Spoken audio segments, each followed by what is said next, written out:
there are huge risks around this tournament this summer.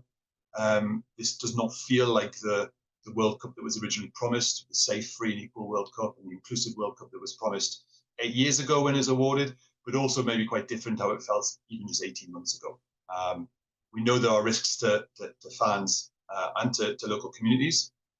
In the USA, where 3/4 of the matches will take place, we've described it as there being a human rights emergency.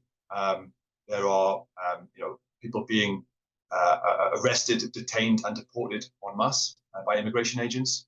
The scale of that is huge. About 500,000 people were deported from the US last year. That's 6 times as many people that will watch the World Cup final at the MetLife Stadium. So what's happening just really isn't normal. There is a climate of fear in the country. There are crackdowns on protests. There's increasing discriminatory context and also a reduction of protections. And so there are risks to fans and to local communities. And it's something with just 10 weeks away that we really need FIFA to step up on, to put the measures in place necessary to protect people and to make sure that the World Cup can be a safe, free and equal place for everyone.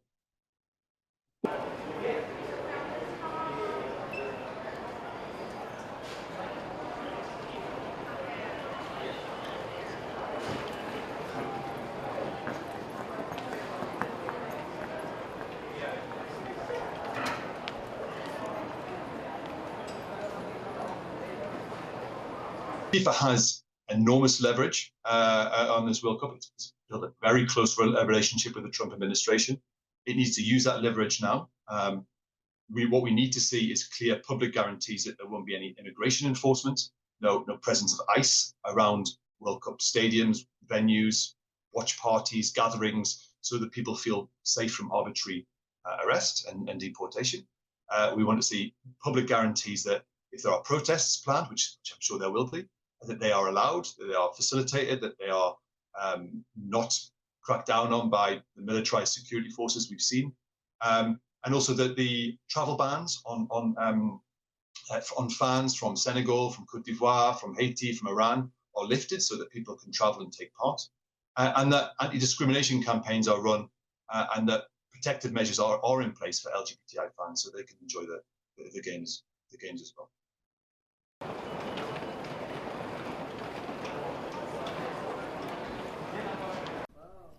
It's, of course, row 1, seed 1 is ticket number 45, 47.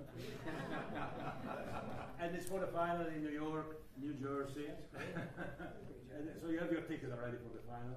Well, this, which is the winner's trophy. It is the trophy that the winner of the FIFA World Cup wins. Only the FIFA presidents of countries, and then those who win can touch it, because it's for winners only. And since you are a winner, of course, you can as well touch it. It's pretty heavy. Yeah. It's the winner trophy. The last one who lifted that is Lionel Messi of Argentina. And here it is in the Oval Office in the White House. Can I keep it? For you. Well, you can turn it into the World Cup.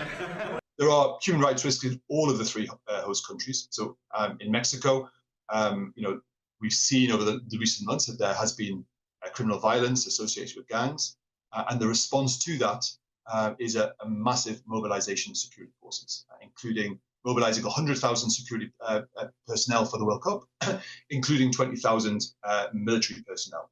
Now, in Mexico, there is a long history of abuses connected with the military, enforced disappearances, torture, and crackdowns on protests. And we know that the World Cup will be used as a focus for protest in Mexico. It's already been the case. Protests around gentrification, housing displacements, access to water. And on the opening day, we know that there will be collectives of women marching on the opening match in Mexico City to call on for justice for loved ones who've been disappeared. And that's the sort of march that needs to be respected, it needs to be facilitated, allowed. And the risk is that with such a security apparatus in place, that it would be prevented. And so our appeal certainly would be to FIFA and to security forces and the government in Mexico is to allow that, is to make that happen, to allow the space and the spotlight to be on that issue.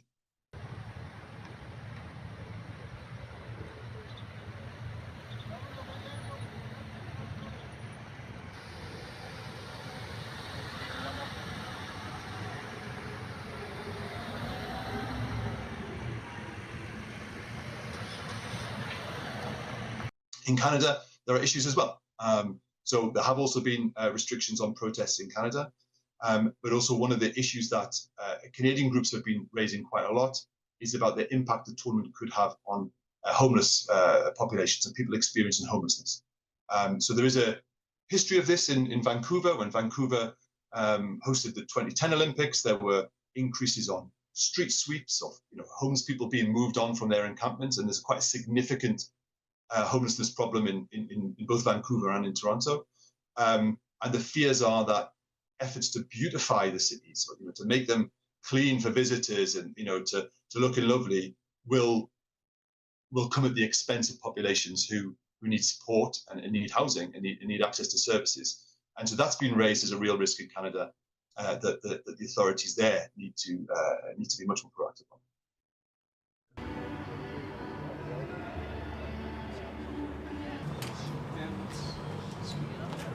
Hospitality or food and beverage for Maple Leaf Sports. We're going to be down here.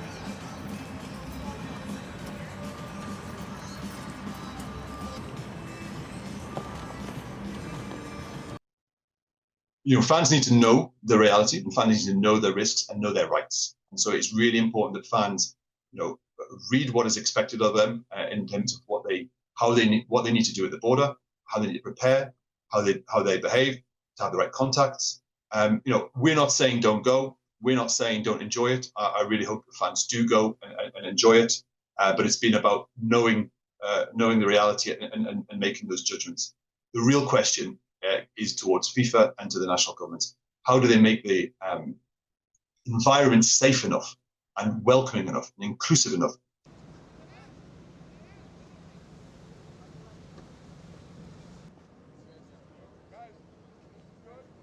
Yeah, you're good. Sorry.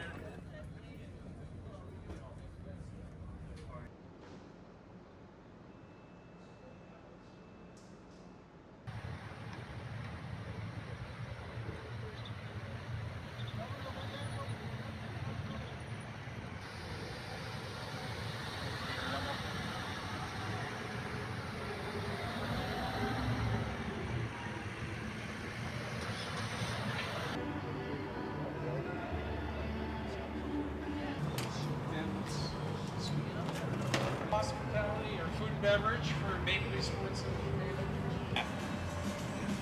We're going to be down here.